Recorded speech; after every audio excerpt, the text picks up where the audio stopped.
ಬೆಂಗಳೂರಿನಲ್ಲಿ ತರಕಾರಿ ದರ ಗಗನಕ್ಕೇರ್ತಾ ಇದೆ. 100ರ ಗಡಿ ದಾಟಿದೆ ಬೀನ್ಸ್ ಮತ್ತು ಬದನೆಕಾಯಿ ದರ. ಅನಾವೃಷ್ಟಿ, ಮಳೆ ಕೊರತೆಯಿಂದ ಬೆಲೆ ಏರಿಕೆಯಾಗಿದೆ. ಬೆಂಗಳೂರಿನಲ್ಲಿ ತರಕಾರಿ ಸೊಪ್ಪುಗಳ ದರ ಗಗನಕ್ಕೇರಿರುವಂಥದ್ದು. ಇಲ್ಲಿ ಬೀನ್ಸ್, ನುಗ್ಗೆಕಾಯಿ, ಬಿಳಿ ಬದನೆಕಾಯಿ ಬೆಲೆ ಬರೋಬ್ಬರಿ 100ರ ಗಡಿ ದಾಟಿರುವಂಥದ್ದು. ಬೆಂಗಳೂರಿನಲ್ಲಿ ಟೊಮೆಟೊ, ಈರುಳ್ಳಿ ದರ ಇಳಿಕೆಯಾಗಿದೆ. ಮಾರುಕಟ್ಟೆಯಲ್ಲಿ ತರಕಾರಿ ದರಗಳು ಯಾವ ರೇಟ್ಗೆ ಹೋಗ್ತಾ ಇದೆ, ಯಾವ ರೇಟಲ್ಲಿ ಸೇಲ್ ಆಗ್ತಾ ಇದೆ ಅಂತ ನೋಡೋದಾದ್ರೆ, ನುಗ್ಗೆಕಾಯಿ 200ರಿಂದ 220 ರೂಪಾಯಿವರೆಗೂ ಸೇಲ್ ಆಗ್ತಾ ಇರುವಂಥದ್ದು. ಹಾಗೆ ಬೀನ್ಸ್ 115ರಿಂದ 140 ರೂಪಾಯಿಗಳಷ್ಟಾಗಿದೆ.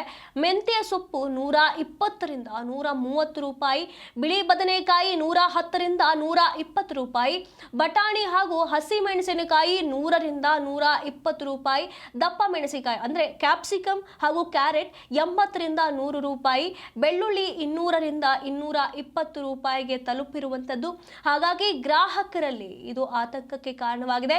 ಇಷ್ಟರ ಮಟ್ಟಿಗೆ ತರಕಾರಿ ಬೆಲೆ ಏರಿರೋದ್ರಿಂದ ಗ್ರಾಹಕರು ಭಾರಿ ಸಮಸ್ಯೆಗೆ ಒಳಗಾಗ್ತಾರೆ. ಅನಾವೃಷ್ಟಿಯಿಂದ, ಮಳೆ ಕೊರತೆಯಿಂದಾಗಿ ಬೆಲೆ ಏರಿಕೆಯಾಗಿದೆ ಅನ್ನುವಂಥ ಮಾಹಿತಿ ಬರ್ತಾ ಇರುವಂಥದ್ದು.